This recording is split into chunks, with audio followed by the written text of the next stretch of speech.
Bonjour à tous. Aujourd'hui, nous commençons notre série sur une réflexion biblique, évidemment, sur les conditions masculines et féminines. La première partie que nous allons voir en 2 séances, Dieu créa-t-il l'homme et la femme égaux?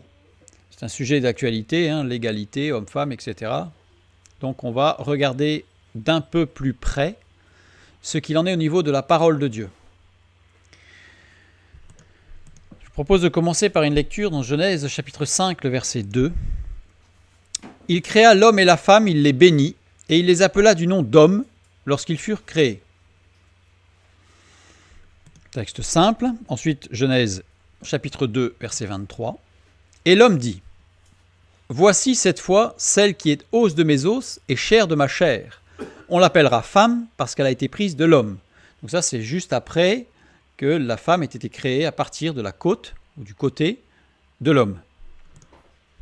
1 Corinthiens 11, 12, dans le Nouveau Testament. « Car de même que la femme a été tirée de l'homme, de même l'homme existe par la femme, et tout vient de Dieu. » Genèse 2, 25, on fait des allers-retours. L'homme et sa femme étaient tous deux nus, et ils n'en avaient point honte. On va voir qu'est-ce que ça vient faire là, ça. Genèse chapitre 3, verset 8. Alors ils entendirent la voix de l'Éternel Dieu qui parcourait le jardin vers le soir, et l'homme et sa femme se cachèrent loin de la face de l'Éternel Dieu au milieu des arbres du jardin. Là, c'est la chute. Galates chapitre 3, verset 28. Il n'y a plus ni juif ni grec, il n'y a plus ni esclave ni libre, il n'y a plus ni homme ni femme, car tous vous êtes un en Jésus-Christ. Tous ces textes, sauf le premier, mais tous ces textes tendent à montrer une certaine égalité entre l'homme et la femme. La femme est-elle l'égale de l'homme? Puisque là, nous avons vu, l'homme et sa femme étaient tous deux nus, donc tous les deux avaient la même conscience de la nudité, donc il y avait une égalité, en tout cas à ce niveau-là. Et puis on voit dans 1 Corinthiens 11 que la femme a été tirée de l'homme, de même que l'homme existe par la femme, donc on voit qu'il y a une sorte d'aller-retour, donc il n'y a pas de supériorité de l'un ou de l'autre dans le texte biblique. Donc il y a une sorte d'égalité, en fait, qui est affirmée au travers de ces textes. Égalité dans une position de création, une égalité dans la perception de la chute, etc. Maintenant, on va prendre d'autres textes. Le verset 24 du chapitre 2 de la Genèse, donc le suivant. « C'est pourquoi l'homme quittera son père et sa mère et s'attachera à sa femme et ils deviendront une seule chair. » Alors on ne va pas regarder pourquoi il ne s'agit que de l'homme et pas de la femme. Parce qu'il n'est jamais écrit que la femme doit quitter son père et sa mère, mais l'homme. Donc là, il y a une sorte d'inégalité. 1 Corinthiens 11, 8 et 9. Donc tout à l'heure, c'était 1 Corinthiens 11, 12, mais c'est toujours dans le même chapitre. L'apôtre Paul qui dit « En effet, l'homme n'a pas été tiré de la femme, mais la femme a été tirée de l'homme. Et l'homme n'a pas été créé à cause de la femme, mais la femme a été créée à cause de l'homme. » On retrouve encore une inégalité apparente. Enfin, on va voir ce qu'il en est. 1 Timothée 2, 12. Je ne permets pas à la femme d'enseigner ni de prendre de l'autorité sur l'homme, mais elle doit demeurer dans le silence. Alors là, c'est un texte tel que lu comme ça, en tout cas, est assez cru, assez violent, mais ça montre en tout cas plus qu'une inégalité, il y a une disparité carrément. 1 Corinthiens 11, 3. Je veux cependant que vous sachiez que Christ est le chef de tout homme, que l'homme est le chef de la femme, et que Dieu est le chef de Christ. Là, on retrouve encore une totale inégalité. Colossiens 3, 18. Femmes, soyez soumises à vos maris comme il convient dans le Seigneur. Là, on a une inégalité. Donc en fait, le texte biblique, parfois dans les combats qui existent entre féministes, anti-féminisme, etc., eh bien en fait, c'est une guerre de versets bibliques. Là, il y a ce qu'il faut, j'en ai pris quelques-uns, mais chacun je pense qu'on peut tenir une guerre de tranchées pendant assez longtemps en s'envoyant des coups de versets bibliques. Donc on va regarder maintenant ce qu'il en est précisément, ou plus précisément du moins, de la création. La femme est-elle l'égale de l'homme? L'homme est-il l'égal de la femme? On peut le voir dans les deux sens, bien sûr. Dans l'Ancien Testament, les lois sont différentes pour les hommes et pour les femmes. C'est-à-dire, quand on prend le Lévitique ou le Deutéronome, il y a des lois qui sont édictées et elles sont, alors pour certaines elles sont équivalentes, ce sont les mêmes, et pour d'autres, voilà. Par exemple, les Juifs, dans la culture juive, comptent 613 commandements pour les hommes, pas pour les femmes. Mais la discrimination entre les femmes dans les écrits anciens ne provient pas de la parole de Dieu. La discrimination contre les femmes dans les écrits anciens ne provient pas de la parole de Dieu. C'est à partir du 1er siècle de notre ère que les penseurs se sont mis à réinterpréter le récit de la Genèse à la lumière de la philosophie grecque. C'est-à-dire qu'en fait, l'apparition de ce déséquilibre, en fait, ou plutôt de cette inégalité entre l'homme et la femme dans les textes et dans l'interprétation des textes, apparaît au 1er siècle. Et apparaît non pas parce que Paul est arrivé et a écrit des choses, mais parce que on a considéré, les pères de l'Église ont considéré que l'Ancien Testament devait être relu à la lumière de la philosophie grecque, et non pas à la lumière du judaïsme, je dirais. Alors, pour faire très court, pour faire simple, mais il y a eu une scission entre les chrétiens et les juifs, et les chrétiens, pour être manifestement différents des juifs, ont rejeté tout ce qui provenait du judaïsme.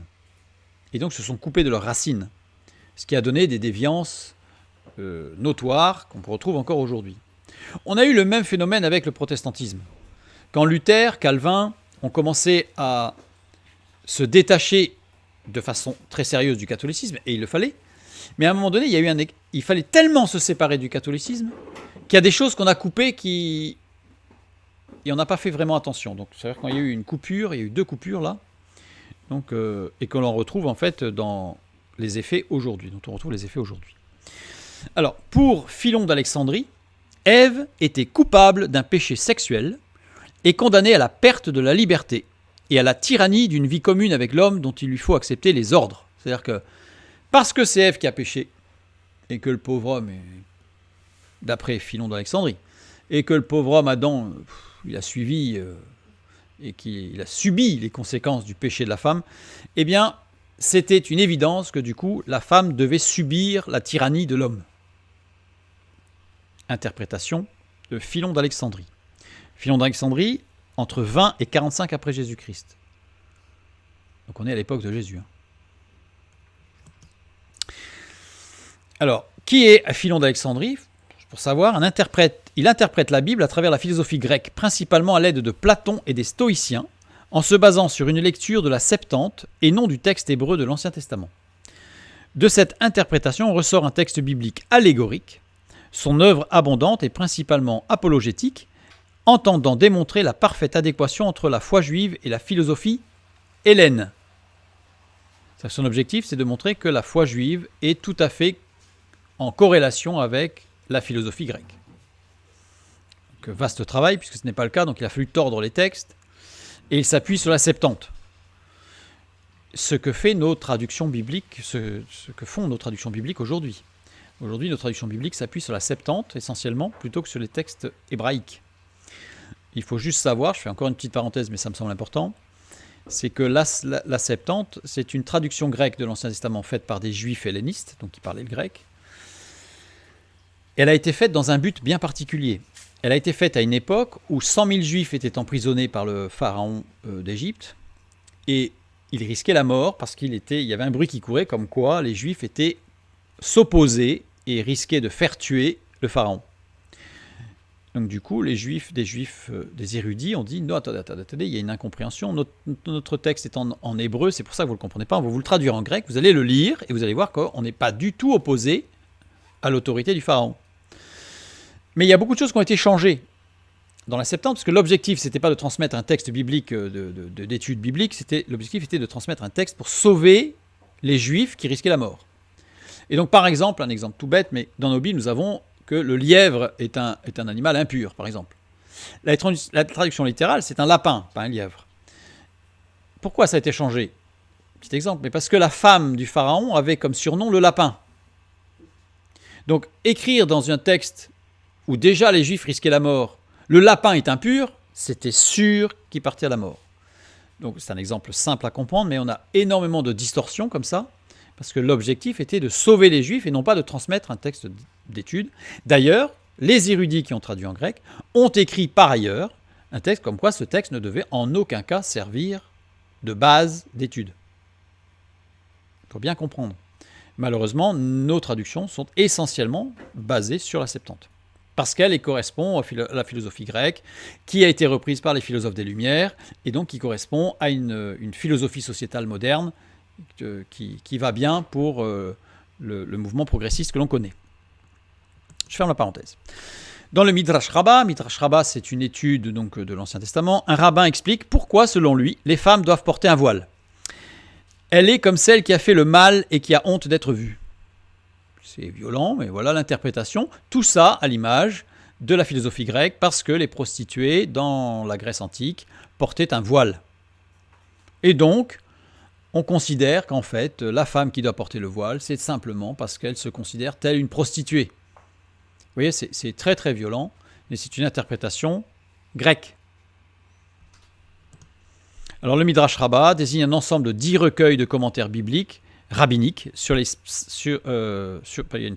5 livres de la Torah et les 5 rouleaux. On a Genèse Rabbah, ou Bereshit Rabbah, Exode Rabbah, Lévitique Rabbah, Nombre Rabbah, Deutéronome Rabbah. On a le Cantique des Cantiques Rabbah, on a Ruth Rabbah, et on a Esther Rabbah et Lamentation Rabbah. Ça s'arrête là, c'est tous les livres qui existent en études bibliques très précises. Le théologien Tertullien, dont les écrits ont eu du poids dès le IIe siècle de notre ère, enseignait que la femme devait aller comme une Ève pénitente noyée dans les larmes. J'ai mis les références. Donc on voit toute cette philosophie, ô combien elle a imprégné le christianisme en fait, puisque c'est dès le départ du christianisme où on a voulu intégrer la philosophie grecque dans la compréhension de la parole de Dieu. Le Talmud cite un rabbin: « Donner à ta fille quelques connaissances de la loi, ce serait comme lui enseigner la luxure. » D'où la nécessité absolue que la femme ne sache rien. Parce que plus elle en sait, plus c'est dangereux. Alors c'est sûr que ça devait être dangereux pour ceux qui voulaient manipuler la parole, c'est sûr que c'était dangereux. Mais ce n'était pas pris dans ce sens-là. Même si eux peut-être le pensaient dans ce sens-là. Considérés à tort comme bibliques, ces enseignements ont largement contribué à la discrimination contre les femmes. Donc là, on a une source du christianisme machiste que l'on a connu pendant des siècles et que l'on connaît encore aujourd'hui, malheureusement. Soyons clairs avec des mots clairs.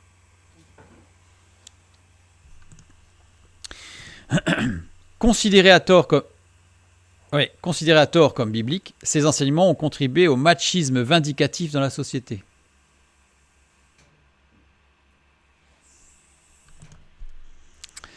En dénaturant le point de vue de Dieu, les chefs religieux ont insufflé chez beaucoup d'hommes du mépris pour les femmes.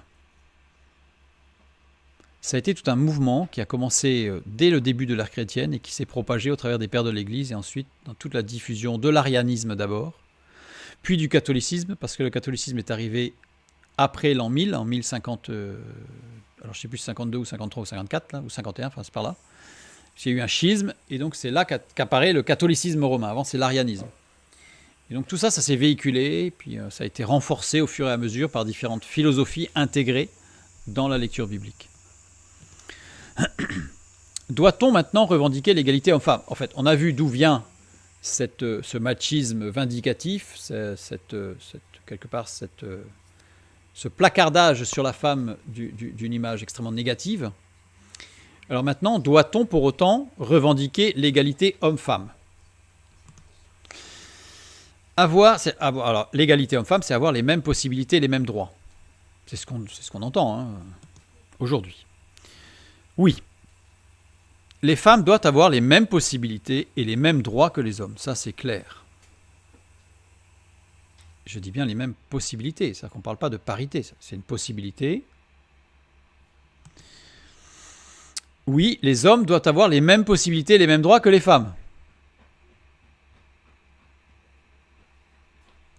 Dans une certaine limite, bien sûr. Mais, parce que c'est là, si on s'arrête là, on devient tout d'un coup, on revendique des droits à l'égalité. Mais, revendiquer, ces revendications cachent une autre intention. C'est-à-dire qu'il faut faire attention à qu'est-ce qui se cache derrière la revendication. Qu'est-ce qu'il y a exactement derrière cette question et cette soudaine nécessité. Les femmes veulent devenir des hommes. Et ça, par contre, ce n'est pas possible. Et les hommes veulent devenir des femmes. Nous avons aujourd'hui des expériences d'hommes qui se sont fait implanter des utérus. Il n'y en a pas beaucoup, mais il y en a. Et fièrement, il a pu dire « j'ai porté un enfant pendant 3 semaines ». On arrive à des aberrations, je dirais, génétiques, créationnelles, de l'ordre de la création. Les hommes et les femmes veulent avoir une même condition humaine. Et c'est là qu'il y a un problème. Quand on parle au niveau de droit, évidemment, que la femme ait le droit de conduire, que l'homme ait le droit de conduire, que la femme ait le... C'est normal. Tous les droits doivent être les mêmes. Nous sommes d'accord. Mais derrière ces revendications, on va au-delà du droit, on va dans la condition humaine. C'est-à-dire qu'il y a une revendication que la femme ait la même condition que l'homme, condition humaine que l'homme, et que l'homme ait la même condition humaine que la femme. Alors que l'homme et la femme ne sont pas du tout comparables dans certains domaines. Pas du tout. Il y a 3 domaines dans lesquels se manifestent ces différences fondamentales. Il y a 3 domaines. Alors on y va. Il existe donc les 3 domaines. Le domaine physique. Le domaine physique. Le sport met en évidence les différences physiologiques évidentes. D'ailleurs, raison pour laquelle il y a des épreuves séparées entre les hommes et les femmes. Le lancer du poids, les hommes et les femmes sont séparés. Je dirais fort heureusement pour les femmes. Elles n'auraient aucune chance. Donc là, on voit bien que même dans la condition physique, il y a un problème. D'ailleurs, les féministes ne revendiquent pas qu'il y ait les mêmes compétitions et que les femmes soient mélangées aux hommes dans les compétitions sportives. Elles sont séparées. Le lancer du poids entre l'homme et la femme, c'est pas en même temps, mais ça reste les mêmes conditions. C'est en fait, le poids est plus léger parce que physiologiquement, elles ont moins la capacité physiologique d'envoyer un poids de 7,5 kg à la même distance que les hommes, donc elles ont un poids plus léger. Mais sinon, les règles sont exactement les mêmes. Tout est pareil. Donc, mais c'est séparé. Il existe des disciplines sportives pour lesquelles les hommes et les femmes concourent en même temps. Mais il s'agit alors de pratiques sportives pour lesquelles les capacités physiques propres du sportif ne sont pas directement le sujet de la compétition, comme l'équitation. À l'équitation, il ne s'agit pas de comparer les capacités physiologiques d'un homme et d'une femme. Il s'agit de comparer la capacité à tenir un cheval et à le conduire. On n'est plus dans des capacités physiologiques de force, on est dans des capacités de gestion psychologique et physique. Pas du tout la même chose. Là, ok. Les cerveaux des hommes et des femmes sont différents. Les cerveaux des hommes et des femmes sont vraiment différents. Alors pas totalement, évidemment, vraiment différents. Le cerveau d'un homme pèse en moyenne 1325 grammes. Le cerveau des femmes pèse en moyenne 1144 grammes. C'est-à-dire qu'il y a déjà une différence. D'ailleurs, c'est ce qui a suscité, le cerveau est moins lourd, donc elles sont moins intelligentes. Le raccourci est assez rapide. Pourtant, ce n'est pas tout à fait la même chose. Alors, il faut juste prendre en considération que le cerveau représente environ 2% du poids du corps. Mais comme une femme, en général, physiologiquement, est moins lourde au niveau physiologique qu'un homme, déjà son cerveau est en proportion à son corps. Quelqu'un de petit a un cerveau plus petit que quelqu'un de grand. Ça ne veut pas dire qu'il est moins intelligent. C'est juste que physiologiquement, il a des yeux plus petits, il a des mains plus petites, enfin, il a un corps homogène, plus petit. Donc déjà, on voit que l'impact physiologique a un impact aussi sur le cerveau, qui est aussi physique, c'est la matière. Le cerveau des hommes contient davantage de liquide céphalorachidien et de substances blanches, alors que le cerveau des femmes possède une quantité plus importante de substances grises. Alors la substance blanche, ça sert à quoi? Former de prolongements parfois très longs de la cellule nerveuse, les axones, qui facilitent les transferts d'informations entre les différentes régions du cerveau. Permet à l'individu de se situer et de s'orienter dans l'espace plus facilement. La substance grise, tissu neuronal concentré de dendrites, plus concentré dans le thalamus et l'hypothalamus, intègre des stimuli périphériques, hormonaux, humoraux et nerveux. Le thalamus impliqué dans le transfert et filtrage des informations sensorielles périphériques spécifiques vers le cortex ou des signaux transitant par des boucles cortico-thalamo-corticales. C'est un peu technique, mais vous allez voir que ça va avoir des implications. Cette boucle-là sert à la détection d'erreurs et à la gestion de conflits entre ce qui est attendu, représentation centrale et anticipation de la récompense, et ce qui est réel, succès ou échec. Un hyperfonctionnement de ces neurones qui détectent les erreurs et qui tirent profit de l'échec contribuerait à l'émergence du trouble obsessionnel compulsif chez le TOC, où le sujet, ressentant une erreur permanente malgré ses efforts de correction, persévère dans l'action. En fait, à partir du moment où le cerveau il pense qu'il y a une erreur, qu'il y a un problème, alors qu'il n'y en a pas, eh bien en fait, on va répéter de façon incessante les mêmes gestes pour essayer de corriger l'erreur. Par exemple, les gens qui ont l'impression d'avoir toujours les mains sales, qui vont se les laver en permanence, parce que le cerveau est bloqué sur le fait que les mains sont sales, donc ils vont se les laver en permanence, ça devient un TOC. Trouble obsessionnel du comportement. C'est ce sentiment de fausseté qui est à la base des pensées intrusives, récurrentes et obsédantes. Ces dernières entraînant la ritualisation de correction, donc le TOC. Il y a tout un schéma sur le TOC par rapport à cette boucle cortico-thalamo-corticale. Les structures de la matière grise traitent les stimuli nerveux, hormonaux et humoraux permettant des aptitudes combinatoires. Alors, quand on parle du stimuli nerveux, c'est tout le système sensoriel. Donc ça veut dire quoi? Ça veut dire que la femme va être beaucoup plus sensible au niveau des stimuli sensoriels que l'homme. Le système endocrinien et le système immunitaire. Donc il y a bien une différence. N'oublions pas, ce petit encart rouge, on va le retrouver tout le temps. N'oublions pas que l'homme et la femme ne sont pas dissemblables ou singuliers dans leur composition, mais sensiblement différents dans leur proportion constitutive. C'est-à-dire qu'on n'est pas en train de dire que l'homme est comme ça, la femme est comme ça. On est en train de dire que le type masculin est comme ça, le type féminin est comme ça, et qu'entre les deux, il y a tout un dégradé. Et on peut aller du plus vers le moins. Et on verra au fur et à mesure que cela n'a aucun rapport avec la génétique. On peut être homme et avoir un fonctionnement très proche du fonctionnement féminin, sans qu'il n'y ait aucune ambiguïté sur une homosexualité sous-jacente. Ça n'a rien à voir. C'est simplement une constitution physiologique qui donne des aptitudes à la gestion des stimuli nerveux au niveau du cerveau. C'est tout.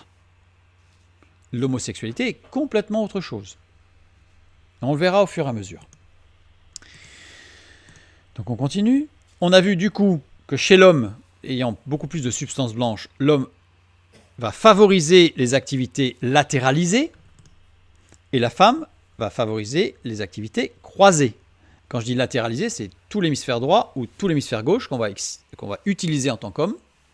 C'est pas que ce soit séparé, mais on va avoir tendance à passer plus du côté droit ou plus du côté gauche, alors que la femme, elle, va avoir tendance à utiliser plus les deux en même temps, à croiser l'information. Voilà des scanners de cerveau d'homme à gauche en bleu et de cerveau de femme à droite, en activité. C'est-à-dire ce sont des cerveaux auxquels on a demandé de résoudre quelques problèmes simples, plus ou moins simples, hein, et on en arrive en fait à un fonctionnement latéralisé chez l'homme. On voit bien, hein, c'est beaucoup plus d'un côté ou de l'autre, les traits sont plus verticaux, alors que la femme, c'est beaucoup plus croisé. Le câblage principalement à l'intérieur de chaque hémisphère cérébral, moitié de cerveau. C'est-à-dire qu'on cherche à résoudre les problèmes ou à analyser plus d'un côté ou de l'autre, plutôt que d'utiliser les deux côtés. Alors que chez la femme, c'est plus transversal, donc de gauche à droite ou de droite à gauche, connectant les deux hémisphères entre eux. Alors qu'est-ce qui se passe? Le fait d'activer plus un côté que l'autre, pour résoudre un problème, c'est-à-dire qu'on ne va pas trop chercher l'information de l'autre côté, mais on reste de son côté, accélère la vitesse de traitement des informations et les tâches liant à la perception à l'action. C'est-à-dire que le fait de percevoir et d'agir va avoir une tendance à être plus rapide chez l'homme parce qu'il latérise que chez la femme. Alors les tests le montrent, hein, de façon évidente. Là-dessus, il n'y a aucune ambiguïté. Et par contre, le fait de croiser favorise l'intégration du raisonnement et de l'intuition, produisant une meilleure intelligence émotionnelle, capacité d'analyser son propre ressenti et celui des autres, à l'exprimer et à agir en société, et un meilleur niveau de langage. Ça, c'est chez la femme. Donc on a une sorte de différence, on va dire, dans la gestion des informations. Il y a une femme qui va gérer beaucoup plus l'intuition, le ressenti de tout ce qui est sensoriel et qui va aller au-delà du sensoriel, puisqu'elle va l'analyser et en ressortir de l'émotionnel, alors que l'homme va être beaucoup plus dans perception-action. j'ai quelque chose qui m'intéresse, je prends. La femme va être beaucoup plus, j'ai quelque chose qui m'intéresse, je réfléchis. J'analyse sur le ressenti. Qu'est-ce qui m'attire? Voilà, c'est beaucoup plus dans la réflexion émotionnelle. L'homme va être beaucoup plus dans la réflexion directe, physique. Donc le cerveau des hommes est davantage porté sur les objets concrets et les appréciations partielles. C'est-à-dire que l'homme, ce qu'il lui faut, c'est du concret, du pratique, de la matière brute, on va appeler ça. Et s'il y a un problème, s'il est face à un problème, l'homme va commencer par découper le problème en sous-problèmes pour résoudre chaque sous-problème en même temps. Enfin, les uns après les autres plutôt. Donc l'homme va plutôt résoudre en découpant les problèmes pour les résoudre. Je répète, il n'y a pas l'homme comme ça et la femme comme ça, c'est un dégradé, mais la tendance masculine est là, et la tendance féminine de l'autre côté. Le cerveau des femmes est davantage porté vers les appréciations globales. Donc une femme va beaucoup plus intégrer un problème dans sa globalité avec une entrée, une sortie, et essayer de trouver une résolution globale au problème. Alors que l'homme va découper en sous-problèmes pour essayer de voir comment on va pouvoir gérer la chose, vers la perception d'une situation complète dans son ensemble. Donc c'est plutôt l'ensemble.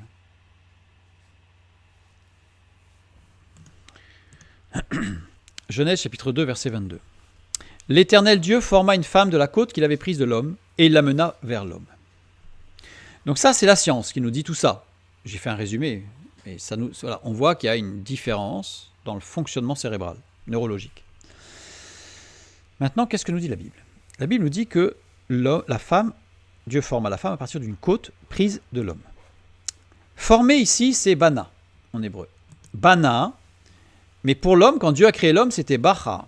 Donc c'est pas le même mot là. C'est pas le même mot. C'est différent. On n'a pas la même chose dans la formation de l'homme et dans la formation de la femme. C'est deux choses différentes. Bana, ça veut dire bâtir. Ça veut dire établir. Ça veut dire assurer une suite. Ça veut dire former une maison, fonder une famille. Et c'est conjugué à l'imparfait. Ça veut dire à l'imparfait que ce n'est pas une action unique. Il s'est passé quelque chose où il y a eu un début et ça a été un processus, un long processus. Donc là, Dieu dit qu'il a formé à partir de la côte un processus qui a commencé, il a bâti la femme, il a établi la femme, il a assuré une suite à l'homme et il va former une maison, fonder une famille. Donc il y a un processus qui s'établit. Implique une action continue et inachevée. Bana, ça vient de la racine, c'est la même racine que bina. Bina, avec le yod en plus, qui veut dire intelligence. Sachant qu'il y a plusieurs mots pour désigner l'intelligence dans la parole de Dieu. Et en particulier, il y en a un qui est souvent utilisé, c'est chokma. Chokma, qu'on retrouve souvent dans les proverbes. Chokma désigne la compréhension objet par objet de chaque chose, de chaque partie d'un tout. Tiens. Ça vous rappelle personne, ça?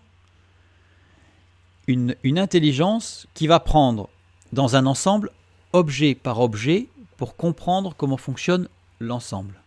Ça, c'est chokma. Alors que l'autre, bina, c'est une intelligence globale. On va dans Exode 28.3, on a ce mot chokma qui est utilisé. Tu parleras à tous ceux qui sont habiles, à qui j'ai donné un esprit plein d'intelligence, chokma, et ils feront des vêtements d'Aaron afin qu'ils soient consacrés et qu'ils exercent mon sacerdoce. C'est ce mot-là. C'est un mot très masculin. C'est-à-dire, c'est un mot qui, dans un fonctionnement, je ne parle pas de génétique, je parle de fonctionnement, d'approche, de la relation de l'être humain à un objet, il y a une relation masculine, à savoir de prendre l'ensemble d'un système et de l'observer objet par objet pour découper et mieux cerner, ou penser mieux cerner en tout cas, le système. Bina désigne une compréhension globale, c'est-à-dire une compréhension d'un ensemble sans aller découper le sous-ensemble. J'ai une entrée, j'ai une sortie. Dans la voiture, l'homme, ce qui va l'intéresser, c'est... alors, il y a le volant, la pédale, le moteur, comment ça marche, il y a la boîte de vitesse, pièce par pièce, ça y est, on découpe. La femme, qu'est-ce qu'elle voit? Elle voit qu'il y a un moteur, un volant, un accélérateur, c'est fait pour rouler, la problématique est résolue. Je simplifie, mais c'est le principe en fait. Et j'aurais pas dû dire la femme, j'aurais dit l'approche féminin, au féminin. Et l'autre, c'est l'approche au masculin. Parce qu'il y a des femmes qui ont des approches au masculin. Il y a des femmes qui sont très mécaniques. Et il y a des hommes qui vont être beaucoup plus dans l'approche globale. C'est un dégradé, c'est un fonctionnement de principe. Deutéronome chapitre 4, verset 6, nous lisons. Vous les observerez et vous les mettrez en pratique, car ce sera là votre sagesse et votre intelligence, Bina, aux yeux des peuples qui entendront parler de toutes ces lois et qui diront « Cette grande nation est un peuple absolument sage et intelligent. » Là, on a Bina. Et le mot sagesse ici, c'est Chokma. Ça veut dire que observer la parole de Dieu se situe sur deux axes. Un axe Chokma, un axe Bina. Ça veut dire que celui qui a un fonctionnement, l'individu qui a un fonctionnement féminin, observe les lois dans un fonctionnement féminin, il n'y a aucun problème. La parole de Dieu est écrite d'une manière extraordinaire qui fait que ça s'adapte. Elle est faite pour l'homme et la femme, pour le masculin et le féminin. Et l'homme qui veut suivre les lois, eh bien il va les suivre avec sa Chokma, donc la femme c'est la Bina, l'homme ça va être la Chokma, et du coup, il n'y a aucun problème. Donc la parole de Dieu n'est pas écrite pour les hommes. Le texte le montre très clairement ici. La parole de Dieu est écrite pour les hommes et les femmes de toute l'humanité. La femme a plus d'aptitude à avoir une vision globale d'une situation donnée, qu'elle va gérer avec plus d'émotion que l'homme. C'est-à-dire que la femme, dans son fonctionnement, puisqu'elle a plus de matière grise, elle va gérer l'émotion. La partie émotionnelle va avoir beaucoup d'importance, ou plus d'importance que la partie, je dirais, rationnelle, qui existe aussi. Mais c'est juste qu'il y a une prépondérance de l'un vers l'autre, alors que l'homme va gérer à l'inverse. L'homme a plus d'aptitude à percevoir chaque élément constitutif d'une situation globale. Il découpe en tranches, qu'il va gérer avec plus d'analyse que la femme. Il y en a un qui va être beaucoup plus dans l'objectivité et l'autre qui va être dans la subjectivité sans aspect négatif. C'est simplement une approche. C'est pour ça qu'on va retrouver des fonctionnements féminins beaucoup plus marqués dans tout ce qui va être relations humaines et même dans l'aspect commercial. Il y a de très bons commerciaux hommes, il n'y a pas de problème. Mais on remarque que les commerciaux hommes ont plus tendance à aller percevoir le non-dit de l'acheteur ou du vendeur plutôt que le dit. C'est pas la même chose. J'essaye d'être clair parce que je marche sur des œufs là. Donc cette sagesse Chokma et cette intelligence Bina, qui ne s'agit pas de sagesse et d'intelligence, en réalité il aurait fallu traduire par deux fois intelligence. Deux fois intelligence. Il faut les deux pour pouvoir faire preuve d'une gestion sage et intelligente. Il faut les deux. Pour être sage et intelligent bibliquement, il faut les deux. Une situation ne peut pas être gérée avec sagesse et intelligence s'il n'y a pas la Bina et la Chokma. Ça veut dire qu'une gestion purement masculine d'un problème ne peut pas être sage et intelligente. Une résolution purement au féminin d'une situation ne peut pas être sage et intelligente. Il faut les deux. D'ailleurs, on retrouve sage ici, sauf que là, sage, c'est Chakam. Chakam, sage dans l'administration et la gestion d'une situation, car sagace, subtil, réfléchi et prudent. Et le mot intelligent ici, qui a été traduit, c'est Bina. Ah tiens, Bina. Conjugué au radical nifal cette fois-ci. C'est-à-dire être perspicace pour parler et expliquer. On a deux aspects, la Bina et la Chokma, donc cette approche, je dirais, plus subjective et cette approche très objective, plus objective, qui permettent de gérer avec sagacité, subtilité, réflexion, prudence, donc là on est plutôt dans la Bina, et être perspicace pour parler et expliquer, là on est dans la Chokma, c'est-à-dire pour expliquer un mécanisme, il faut le découper, il faut y aller par étapes pour expliquer tout le mécanisme. Ça veut dire que là, on a un appel déjà on a un appel sous-jacent à la nécessité d'une parfaite communion et communication entre l'homme et la femme. On ne parle pas du couple là, hein, on parle dans le fonctionnement du peuple d'Israël.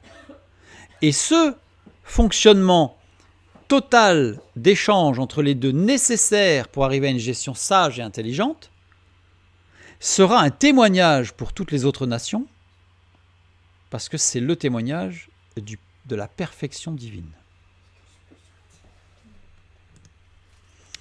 N'oublions pas que l'homme et la femme sont sensiblement différents dans leurs proportions constitutives et qu'il existe une gradation dans les fonctionnements qui leur sont propres. C'est tout un dégradé. Je ne suis pas en train de dire que l'homme est exclusivement comme ça et la femme exclusivement comme ça, et que s'il y a un homme qui fonctionne comme les femmes, c'est qu'il a un problème. Pas du tout. La parole de Dieu, et on va le voir dans plusieurs exemples, n'est pas du tout dans le clivage. Elle nous présente un fonctionnement global, puissant. Donc, on reprend on avance. On a vu qu'il y avait le physique, le cerveau. La femme a plus d'aptitude à avoir une vision globale d'une situation donnée, donc elle a plus d'aptitude. Ça ne veut pas dire qu'elle fait que ça, mais elle a plus d'aptitude, qu'elle appréhende davantage par la sensibilité physique, psychique et spirituelle. Toute la partie, ce qu'on va appeler molle, c'est-à-dire la partie qui n'est pas dure. Les sciences dures, c'est 1 + 1 = 2. Les sciences molles, c'est plutôt la psychologie, etc. L'homme a plus d'aptitude à percevoir chaque élément constitutif d'une situation qu'il décompose davantage avec un raisonnement logique et déductif. Et il faut les deux. La femme a des spécificités physiques totalement inaccessibles à l'homme. Il y a des différences physiologiques, ok. Mais il y a 2 spécificités physiques qui sont totalement inaccessibles à l'homme. L'enfantement. L'enfantement est une particularité féminine que l'homme ne peut pas approcher, même de loin.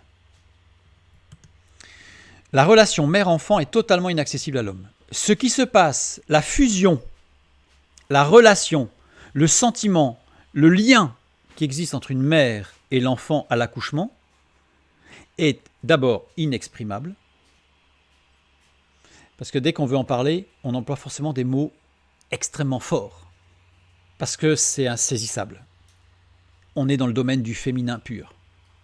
C'est totalement insaisissable et on ne peut pas découper en morceaux pour comprendre comment ça marche. Même la science aujourd'hui ne comprend pas pourquoi les mêmes hormones font que la femme à un moment donné elle a des contractions, les mêmes hormones font que le bassin s'ouvre, les mêmes hormones font qu'il y a une montée de lait, alors que ce n'est pas les mêmes moments, c'est la même hormone, mais qu'est-ce qui se passe, on ne sait pas. On ne sait pas. La science dure ne sait pas ce qui se passe. C'est quelque chose d'inaccessible pour l'homme. C'est quelque chose qui se vit et qui s'échange entre femmes. Dès que vous avez des femmes qui parlent de leur accouchement, ça passe. L'information passe. Elles sont dans le pur féminin. Et ça passe. Elles n'ont pas eu le même accouchement, mais ça passe. L'homme, il est à côté. Alors lui, il n'y a rien qui rentre. C'est insaisissable. La femme sait avec son corps ce qu'est l'intimité entre deux êtres. Son corps, à l'accouchement, lui dit ce que c'est que d'être dans une intimité presque parfaite avec un autre être vivant. Jamais un père n'aura une relation avec ses enfants comme une mère en a une. Et toute la vie durant. Même adulte, l'enfant est parti, il a fait sa vie, il a son foyer, sa famille, etc. Mais il y a toujours une relation particulière à la mère. Pour le père, c'est inaccessible. Ce qui est un grand sujet de frustration inconsciente, et on va en parler, chez l'homme. Alors, évidemment, dans un couple, surtout quand il y a la grâce de Dieu, et ça on verra, on parlera très peu. On ne parlera pas beaucoup du couple, mais un tout petit peu. Parce qu'il faut quand même, il y a des choses importantes, mais cette frustration-là, avec la grâce de Dieu, eh bien, justement, elle se compense, et on verra comment, plus tard. L'enfant est chair de sa chair.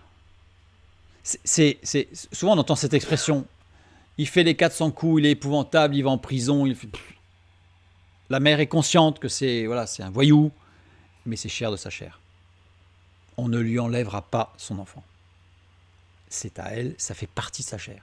Et ça, pour l'homme, c'est incompréhensible, ça. l'homme, il va lui dire, mais attends, c'est un voyou. Enfin, voilà. On voit vraiment là, sur des cas extrêmes comme ça, on voit la distanciation dans l'approche de la problématique. L'enfant est un être totalement nouveau, qui est en même temps le fruit de son corps. En fait, c'est un être nouveau, mais en même temps, ça vient d'elle. Évidemment, l'homme a servi à quelque chose, mais c'est assez anecdotique dans toute la conception, je veux dire physiologiquement. Évidemment, il y a toute la relation au père, etc. Je ne dis pas que le père est inexistant, mais je veux dire que dans la conception, là on parle de l'aspect physique, de la procréation, ça reste assez anecdotique. C'est court et ça pèse pas lourd. Genèse chapitre 4, verset 1. Adam connut Ève, sa femme, elle conçut et enfanta Caïn, et elle dit, j'ai formé un homme avec l'aide de l'Éternel. Regardez bien la formulation de la femme. Le père, il n'est pas là. J'ai formé un homme avec l'aide de l'Éternel. Le père, on ne sait pas où il est. J'ai formé Cana. Cana, acheter, posséder, créer, prendre, avoir, obtenir. Il y a toutes ces notions-là. J'ai payé le prix, mais en même temps, ça fait partie de moi. Je l'ai créé en même temps. Enfin, vous voyez, il y a il y a quelque chose qui ne se décompose pas. Conjugué au parfait, donc c'est une fois. Là c'est l'acte, l'accouchement. C'est là l'accouchement. C'est pas quelque chose qui se répète tous les mois. C'est l'accouchement, c'est l'accouchement. Ça se produit une fois pour chaque enfant. Et elle dit, Amar, conjugué à l'imparfait. Ah, alors regardez bien la subtilité de la conjugaison hébraïque. Elle dit, c'est conjugué à l'imparfait. C'est-à-dire qu'en fait, elle ne cesse de dire, elle répète sans cesse. Elle ne dit pas juste à l'accouchement, j'ai formé. Non. Toute sa vie durant, c'est marqué en elle. Elle a formé, elle a créé, elle a acheté par son corps l'enfant. Le père, il ne peut pas dire ça. C'est inaccessible au père. Il est bien évident que l'homme n'est pas absent de la conception, mais sa participation est singulièrement légère et abstraite. On a compris. Et l'autre aspect qui est totalement inaccessible à l'homme, c'est l'allaitement affermissant le lien mère-enfant. Qui va l'affermir, ce lien mère-enfant, de façon extraordinaire. Je reviens sur l'allaitement. La femme, je reviendrai sur l'allaitement plus tard. On peut déjà en parler. L'allaitement, ça va renforcer ce lien parce que quand l'enfant tète, c'est jouissif, dans le bon sens du terme. C'est-à-dire que l'enfant jouit de la présence de sa mère, mais totalement. Et la mère jouit de la présence de cet enfant contre elle. Et elle donne encore une partie d'elle à cet enfant, qui est sorti d'elle. Il y a un truc là que le père, c'est... Là, je ferai juste une toute petite parenthèse, étant donné que cette vidéo ne sera pas filtrée, vous comprendrez ce que je vais vous dire. Nous avons la raison fondamentale pour laquelle l'homme va chercher absolument ces deux parties du corps de la femme à les dominer. Parce qu'il faut qu'il domine ce qui lui échappe. C'est pour ça que ces deux parties du corps de la femme sont des sujets de frustration et de désir pulsionnel chez l'homme. Parce qu'il a une frustration, la femme a quelque chose qui est pour lui inaccessible et il faut qu'il le domine. Je ferme la parenthèse. La femme est un objet de séduction et de fascination pour l'homme plus que l'homme ne l'est pour elle. C'est-à-dire que la femme n'est pas, globalement, elle n'est pas fascinée par l'homme. Par contre, l'homme est très vite fasciné par une femme. Et surtout, ces deux parties du corps qui lui échappent. Parce que ça crée la pulsion. Les deux approches ne sont pas du tout, mais pas du tout, du même ordre. Pour l'homme, la femme est l'occasion d'une guerre d'un nouveau genre. Il part à l'assaut en conquérant et en stratège, parcourant au pas de charge tous les degrés de la conquête, de la douceur feinte à la violence cachée du corps de la femme. Parce que pour lui, c'est une frustration fondamentale. Plutôt que de reconnaître la différence, il faut qu'il la domine. Son but ultime est la possession. La possession de ces deux choses-là, de ces deux organes qui sont pour lui un sujet de frustration profond. Les séductrices, elles, avancent masquées, guidées par la permanente tentation de maquiller leur corps et leurs sentiments. C'est-à-dire qu'on voit les deux différences. C'est très impressionnant dans la relation homme-femme. Je ne parle pas du couple là, je parle vraiment dans une globalité. Évidemment, il y a des choses qui se retrouvent dans le couple de façon prégnante. Évidemment. Mais ce n'est pas le sujet d'aujourd'hui. Son but ultime à la femme est de se prouver qu'elle reste un objet de fascination. Vous voyez la différence? Je ne dis pas que c'est un fonctionnement, je caricature pas, voilà. Je dis que je donne les tendances, et là pour l'instant on est dans une tendance naturelle. On ne parle pas de l'action de l'esprit, et on ne parle pas du couple, avec une construction qui va tout ça le transformer en quelque chose d'extrêmement positif. Aussi, demander l'égalité homme-femme est une gageure profonde. Aussi, établir l'égalité homme-femme est une grave erreur. Profonde erreur. Les femmes n'auront plus d'enfants. Si la condition de la femme devient celle de l'homme, elle va perdre sa maternité. C'est ce qui est en train de se produire. Des organismes très sérieux sont en train de travailler sur des utérus artificiels pour que la femme n'ait plus à enfanter. On a créé la pilule pour que la femme n'ait plus à enfanter. On ne va pas parler de la pilule, c'est dévastateur dans le corps de la femme. Juste pour information, une femme qui prend la pilule 1 an a ses organes génitaux qui vieillissent de 2 ans. Donc en général, les femmes maintenant, on les pousse à prendre les jeunes filles de 15 ans à 30 ans. Ça veut dire qu'elles ont un appareil reproducteur qui aura 45 ans quand elles vont commencer à avoir un enfant, à vouloir avoir un enfant. D'où les difficultés inhérentes à l'absorption de la pilule pendant ces 15 ans. Je ferme la parenthèse. Parce qu'il y a d'autres choses, mais bon. Pour que l'humanité subsiste, il faut 2,05 enfants par femme. Aujourd'hui. Pour qu'elle subsiste, pas qu'elle grandisse, qu'elle subsiste. Un couple doit engendrer 2 êtres. C'est logique. On a un homme, une femme. Pour que l'humanité perdure, il faut qu'ils engendrent 2 êtres humains, pour que ça se perdure. Ça paraît assez logique. Alors 2,05, c'est pour prendre en compte la mortalité, etc. Le taux de fécondité moyen en Europe est de 1,58. En Asie, c'est de 1,66. Avec 1,1 en Corée du Sud, on est loin du 2,05. Pourquoi? La femme a de moins en moins d'enfants. On va voir. Donc voilà, c'est les taux de fécondité. J'ai donné des courbes officielles. Aujourd'hui, les jeunes filles font des études et visent une carrière avant toute chose. C'est bien. J'ai rien contre. Mais au détriment de leur maternité. De la quintessence de ce qui fait qu'elles sont femmes. De la richesse de ce qui fait une femme. La richesse particulière et unique. Éducation secondaire des femmes et taux de fécondité totale. Vous voyez, plus les femmes accèdent à des niveaux hauts, je ne dis pas qu'il ne faut pas. Du tout. C'est un constat. La maternité est vue comme un frein au confort, à la réussite et à la reconnaissance sociale aujourd'hui. C'est-à-dire ce qui fait la quintessence de la femme a été travaillé jusqu'à ce qu'on arrive à un point où c'est un obstacle.